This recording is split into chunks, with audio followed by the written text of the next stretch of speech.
Hi, my name's Laura Janiszewski. I've lived here at 33 Oak Street in Brattleboro, Vermont for 4 years and 5.5 months. My landlord's name is Bob Remy-Powers. Now, he owns several buildings. This building in particular, his neglect has culminated in my recently finding out that if he does not make major repairs and very soon, this building will be condemned. Since I've lived here, I first moved into apartment 3 on July 31st, 2018.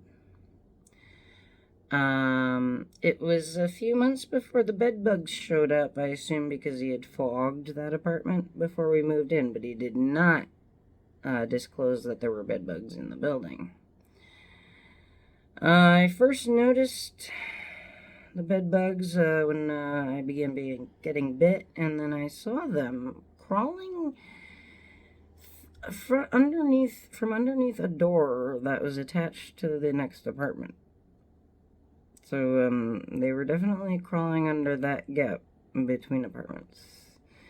I'm sure there were plenty other ways for them to enter that apartment. I caulked that door, and we still had bed bugs. So, initially we would report the bed bugs to Mr. Remy-Powers, and he would buy us bed bug foggers, spray, and diatomaceous earth. And he would do that for each individual apartment so they could treat the apartment themselves. And definitely, at least with my experience in my apartments, the poison from the fog and the spray wears off after a certain amount of time. And since the bed bugs are in the building, they'll just move back into that apartment after the poison wears off. So we've repeatedly fogged. January 2021, I moved up to apartment 8. This apartment's infested as well.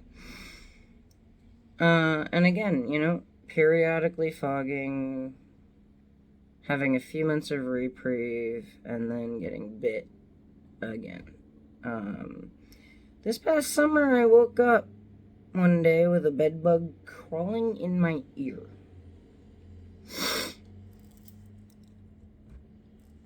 Sorry, phone call, so I'm not sure if that... So, and even this summer, I woke up with a bed bug crawling in my ear. That was pretty horrifying. To a point. I mean, there are many more horrifying things in the world, but one of the horrifying things in reality is a bed bug crawling in your ear. So, for a few years now, for a couple of years at least, Mr. Remy-Powers Mr. Remy-Powers started telling us to buy the chemicals ourselves and take it out of, give him the receipts and he'd take it out of the rent. I am on disability. I didn't work tax-paying jobs enough years to earn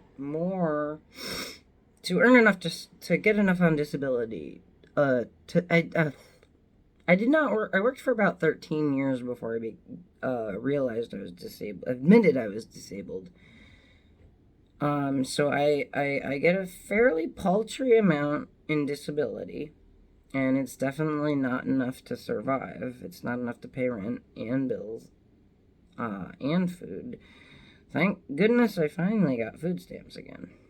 That helps, but I'm on the waiting list for Section 8 too, but who knows how long that will be. Anyway, over the course of 4 years, my boyfriend, and the state of Vermont's COVID rental assistance program, VRAP, paid $43,650 to Mr. Remy-Powers. All of those rent payments were made in good faith that he would keep the housing maintained and habitable. His excuse for not getting rid of the bed bugs has ranged from he's simply not responsible, even though by law, if they're in more than one apartment, he is responsible, and he has been told that by authorities on more than one occasion. He doesn't believe they can travel through between apartments in an apartment building. This particular building was built in the Civil War era. I don't think this building is sealed up tight. It's got gaps and cracks and hollow walls, and as a matter of fact, the hallway in my back stairwell over there is rotten. I put my hand on the railing recently, and the whole wall just collapsed. But that was after I was unable to pay rent, so I can't get that fixed. But the fact is I've reported many problems over the years. There are a few minor problems that I didn't report because I expected him to repair the major things first before I bothered with those. One of the minor things I did report was a window in my bedroom. At the time, it was my roommate's bedroom. Before she left, I had gone into her room one day to close the windows. It was getting a little chilly. Closed the window, no excessive force. A perfect semicircle of glass just popped out and fell outside and crashed. I do believe someone from downstairs actually came out and said, "What the heck was that?" I taped plastic over the hole, and I forgot to mention the window to Mr. Remy-Powers until there was an inspection one day, and I, with the fire inspectors and building inspector, health officer, I'm not sure who exactly was there, but I pointed out the window to Mr. Remy-Powers at that time. And it has been well over a year. He said at the time, "Is it a major problem?" I said, "Well, it's warm out, so no." And I put plastic over it. And he said, "Okay, well, that's good for now." 2 winters later, there's still that hole in my window. I have it's still covered in plastic, and I have a pillow up against the hole for insulation. It's still pretty cold in my bedroom. The heat in this building is ancient. The heating system is ancient, and it's constantly messing up. And Mr. Remy-Powers, for his credit, has been attempting to get that fixed. His default position initially with any issue in the building is that it's the tenant's fault. So he was blaming the tenant who had the thermostat that controlled most of the building in his apartment. He was blaming that tenant for running out of heating oil and temperature fluctuations, etc., etc. He has since had the control of the building's heat changed to a thermostat in a different apartment and put a lockbox over it so only he can adjust it. It's set at 70 right now. My apartment's cold as heck. It might not be under 55, but it's cold in here. The windows in my apartment are incredibly drafty. When I moved in, there were several windows painted shut.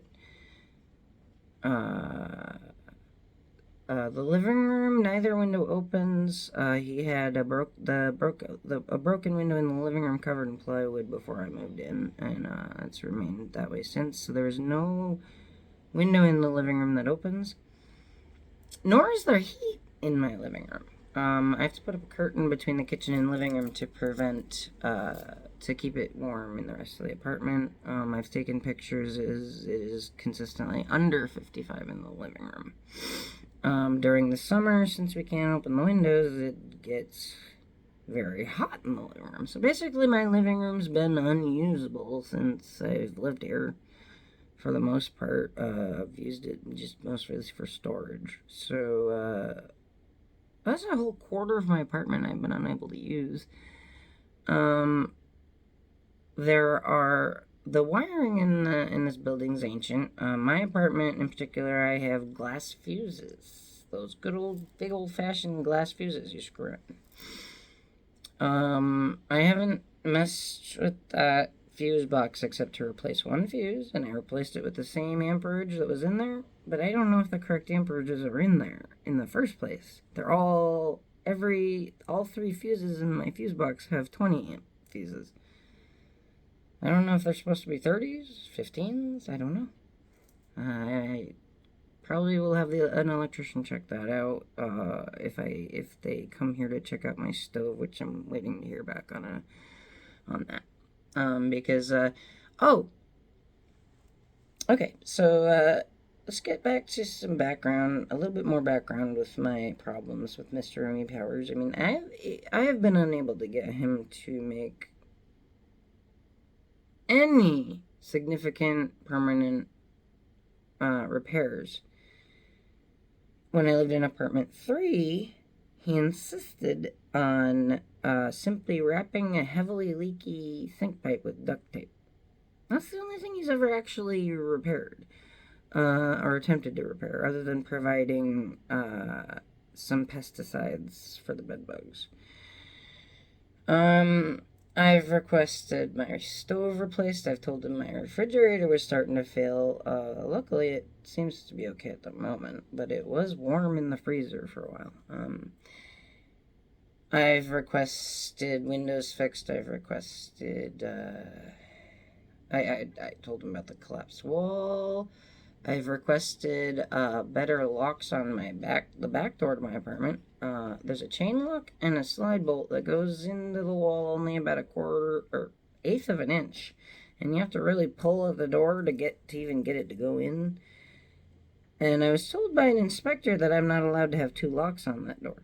Well, the chain latch and that little slide latch, neither of those really count as a lock. If anybody trying to get in has any muscle. I was going to install a deadbolt myself, and that door, time has passed, I haven't been able to afford to. And at this point, I'm done doing my own repairs. There have been times I've had to use extension cords.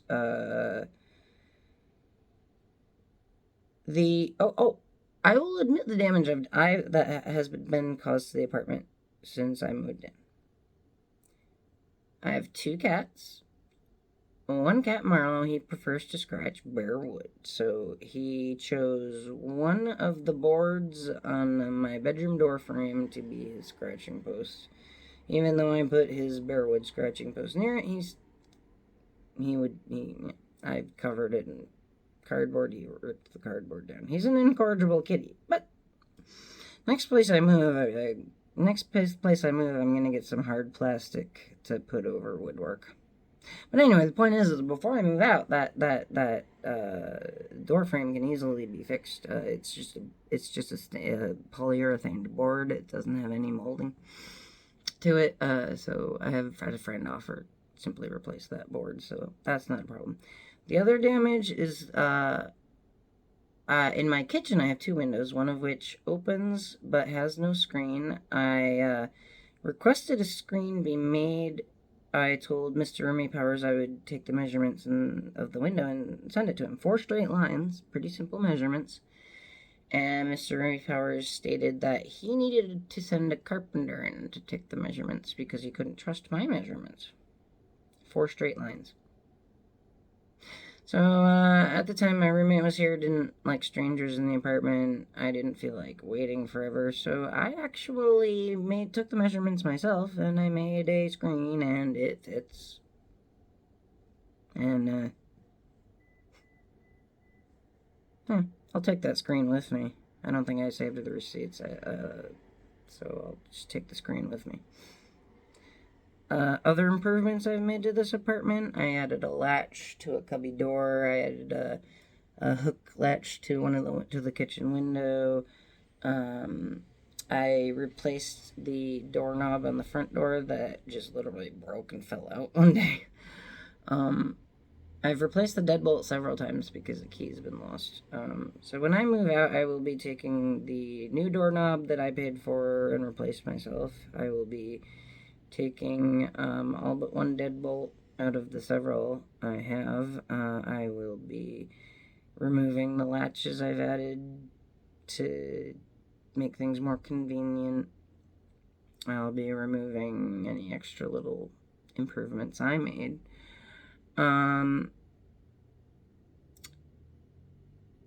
2018 or 2019, it had to be the summer of 2019, I asked Mr. Remy-Powers if I could build a garden in the backyard.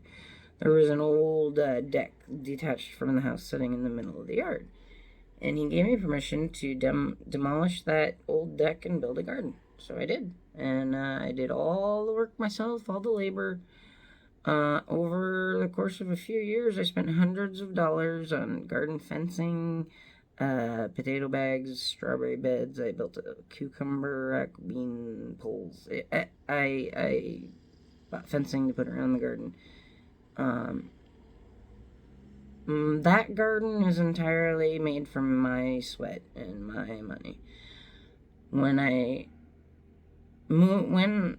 find another place, I will be returning as soon as the ground is thawed and disassembling my garden, because Mr. Remy-Powers does not deserve that property value boost. I didn't build it for him. Sadly, I neglected the garden summer 2021, halfway through that summer, and then this past summer 2022, I didn't even bother going back there. There is dangerous and unsavory activity in the back apartment, and when I would be in my garden watching things going on, and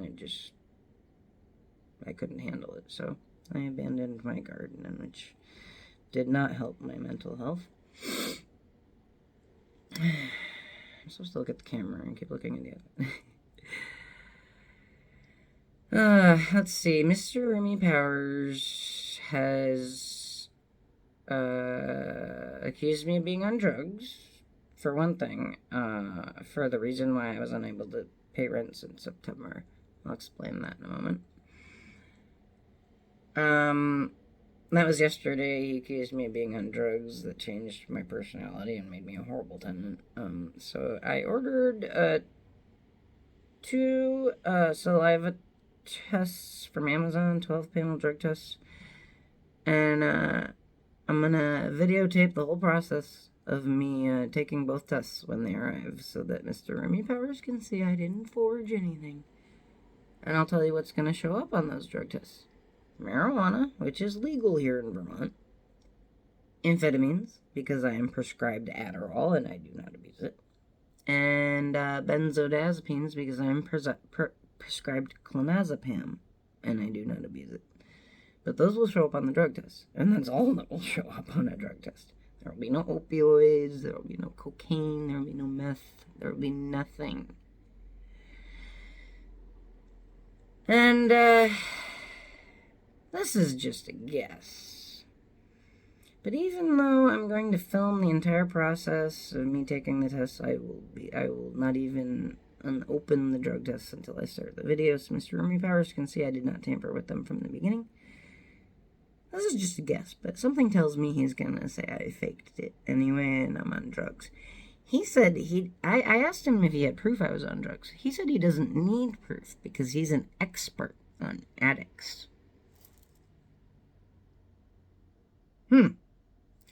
Okay, Mr. Remy-Powers. I'll show you how much of an addict I am when I get those drug tests in the mail.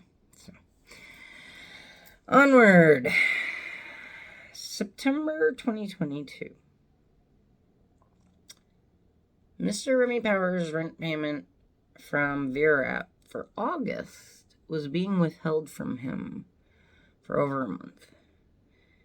He could not seem to call and find out why himself, so he would harass me why he hadn't gotten that, and harass me to give him rent money that I could get a credit for once VRAP met their obligation. Anyway, so August, September, around that, I thought I had 2 more months eligibility for VRAP. I was unable to work at the time, so September, I put my disability check into bills. I prioritized bills. I thought I was going to get more rental assistance for 2 more months. Wasn't concerned, and then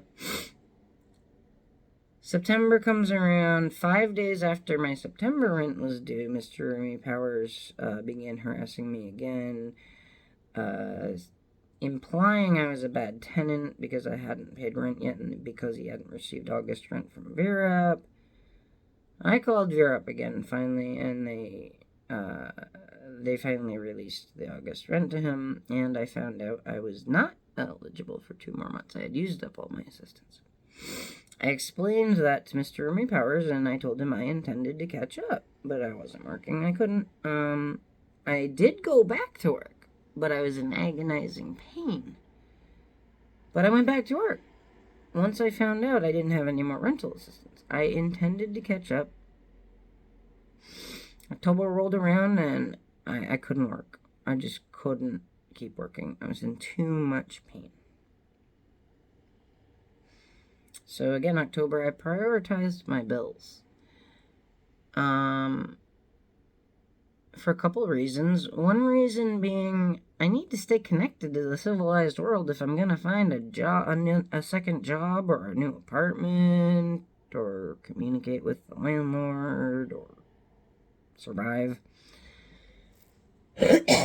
So I paid my internet, electric, phone,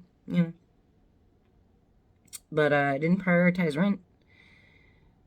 I didn't think I should prioritize rent, considering he still hadn't repaired things I'd been asking for to be fixed for years.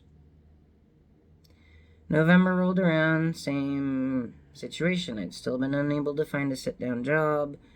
I prioritized bills. December, same thing, and then by the end of December is when I finally decided I was going to withhold rent as protest, along with a few other tenants in the building who had been doing so. I believe there's at least 3 of us now who have not paid rent because Mr. Remy-Powers has refused to make essential repairs. I've explained to Mr. Remy-Powers several times that I will put any back rent that I earn in escrow until he makes the repairs that have already been paid for, with the $43,650 in rent he has received so far. He claims I didn't report anything until I stopped paying rent, and it's completely untrue. I have proof I reported things years ago. And I've been arguing with him about the bed bugs for years. And the fact is, he has to treat the whole building to get rid of them. It's the only way. And he refuses to accept responsibility, or refuses to accept that they travel through apartments. He insists I told him the bed bugs were gone. I might have said, yeah, they're gone for now, till the poison wears off again, and then they'll be back, and that's exactly what happened. They moved back in. Fogging is kind of a pain in the butt, too. You gotta seal up everything, cover up food, dishes, everything, and get your pets out and seal up the place and set off the foggers and wait 2 hours. Go back in, open up all the windows, and wait another 2 hours. I have 2 cats. So to fog, I'll bring the cats down to the car. Imagine 2 cats in a car for 4 hours. They don't have the best time. I mean, I bring them food in a litter box so they're comfortable, but anyway, long story short, I have to greatly inconvenience myself every time I fog for the bed bugs, and that poison only lasts a few months. There have been times I've been unable to fog because I couldn't afford to buy them myself because Mr. Remy-Powers stopped providing them. All of the pesticides that I've been exposing myself to since I've lived here, I'm sure those are not good for me. If Mr. Remy-Powers had treated the whole building at first when he was first told to by authorities, I wouldn't have had to have been exposed to so many pesticides. Who knows if I'm going to have any medical problems from that. For now, I've just been sleeping in pesticides. I can't afford I haven't fogged yet, but I spray my bed, so at least I won't get bit at night.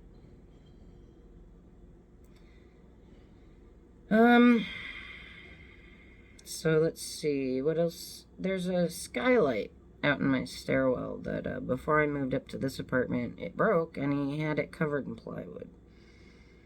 Which, of course, rain leaked through, and the plaster underneath the skylight rotted out and fell out, and there's mold there now, and Mr. Remy-Powers placed a painting strategically to block the view of that during an inspection once, which was interesting, so he was fully aware of that it was a problem. And then he commented at me one day that he didn't understand why that happened. He didn't understand why just putting plywood over a broken skylight didn't prevent rain from getting in and rotting out the plaster. Okay. There's a chimney leaning. He had it rebuilt, but he didn't have them use mortar. You can see sunlight through the bricks. This chimney is already starting to lean a little bit because it's just a stack of bricks. It's not held together. So one of these days that could collapse, and I hope there's no one underneath. Roof leaks he hasn't fixed. I luckily have not had a leak in my apartment. But there is a part of the ceiling that looks like it was patched, and it bulges. And the bulge gets a little bigger every time it rains. One of these days it could burst. Oh, he's had violations for smoke detectors, all kinds of things like that, but the biggest problems with the building are mold, bed bugs, rotting walls, rotting wood around window frames, windows that don't open, rooms that don't have a window that opens with a screen, which is required, on and on and on. I have copies of inspection reports.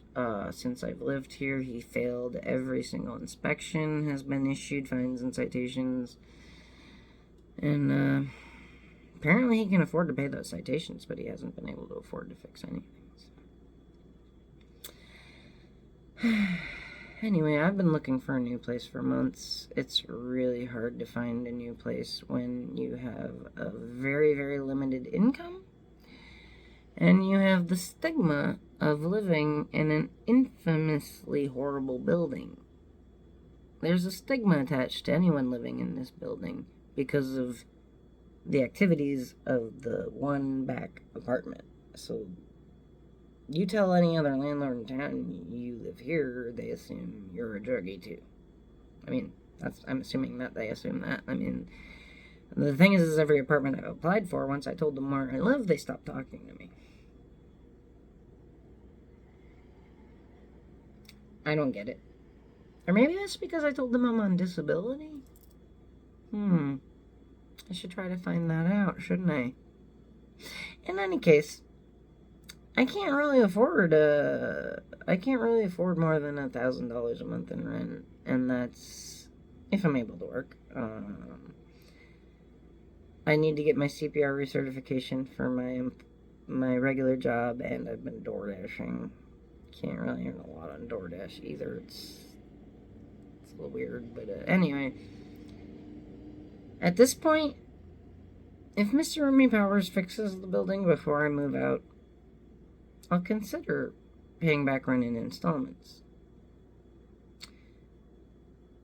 If the building is condemned before I can move out, well, I'm not going to worry about it. And if he doesn't make any repairs before I move out, I'm not going to worry about it. He has told me he intends to evict me, which is a process that takes some time. Part of me hopes he does take me to court, because it's only $90 to file a countersuit. It's $250 to file an initial suit. So a countersuit would be more easy, more convenient for me. So we'll see. We'll see if Mr. Remy-Powers brings me to court, or if I can get out of here in time. Who knows?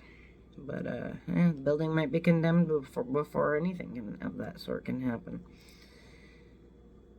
Who knows? I mean, once I'm out, I might take some action again. And as far as I'm concerned, Mr. Remy-Powers owes me $43,650 minus the $5,000 I'm late. 5 months rent late. Versus $43,650 I've paid in rent. That apparently was not enough for him to make the repairs I have been begging for, so he owes me $39,650 as far as I'm concerned in back rent alone, and that does not include lost wages, pain and suffering, mental suffering. I don't know how many of y'all have ever lived in a slum. It's not good for you. Well, this has gone on for half an hour. I suppose I should stop and edit it. Maybe I won't edit it. Maybe I'll just bore you all to death. Anyway. So, my name's Laura Januszewski. If you want to join the fight against Bob Remy-Powers, if you have been victimized by Bob Remy-Powers, my email is lavajin@gmail.com. That's lavajin. Lima Adam, Victor Adam, Juliet Indigo November. lavajin@gmail.com. That's my email. And my phone number is 413-269-1070. Again, 413-269-1070. I am a Western Mass transplant. Moved up here in 2015.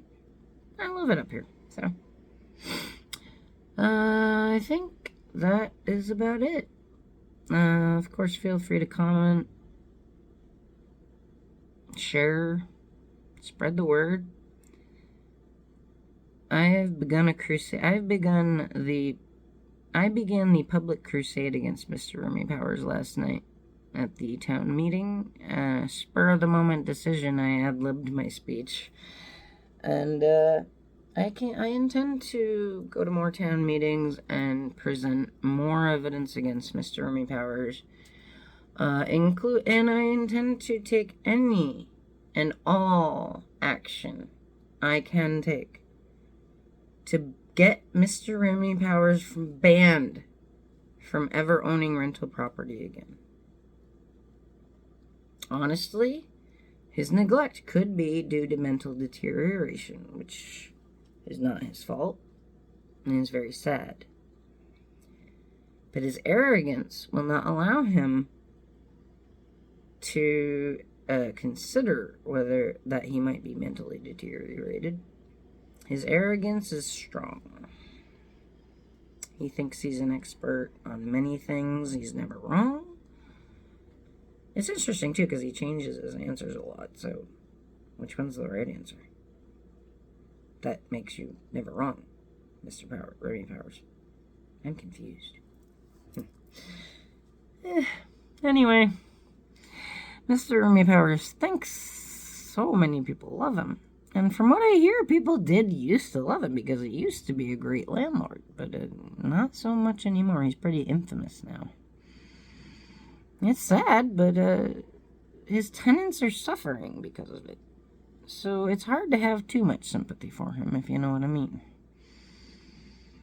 Okay, well, that's all for now, and this is just the beginning. I will be sharing evidence against Mr. Remy-Powers, proof that he lies, proof that I proof that I'm not on drugs, proof that he has neglected the property. I have all kinds of stuff, and there's more. I have more yet to gather.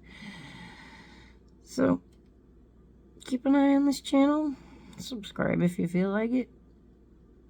And I'll see you soon.